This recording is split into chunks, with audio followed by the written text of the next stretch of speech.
In this video, I will share 3 tips for an effective social media strategic approach.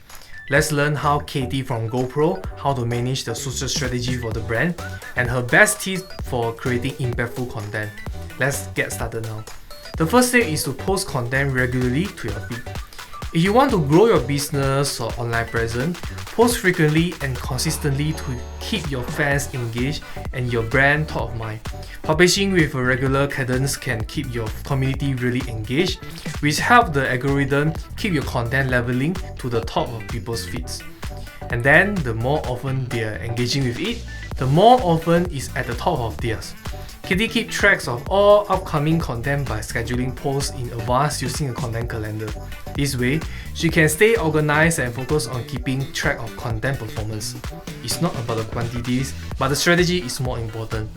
The second tip is to have a clear goal on social and stick with it.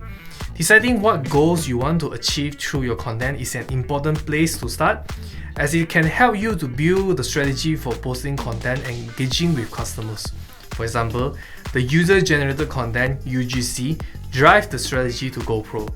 If a customer posts about your business, your products, or your customer service, you can build a relationship with the customer by requesting permission to repost their content. If you're highlighting specific people in your caption or comment, don't forget to mention them by adding their username in your post. This way, they'll be notified and see the tag. Then, you can repost content to your stories and feed. In short, it's really come down to your business objective. Don't always keep hard selling, but have a mixture of educational, informational, entertaining, or other types of social media content. You need to find the sweet spot and win-win situation for your social strategy. The third tip is to aim for one action from a consumer. When thinking about your feed as a whole, each piece of content can offer something different to your customers on the other side. You may find that certain posts receive more likes, while others receive more comments. This is normal. Learn about how to fully interpret and turn the metrics from Facebook or Instagram insights into your analysis. Every type of content, design, or distribution will have slight differences in terms of objective.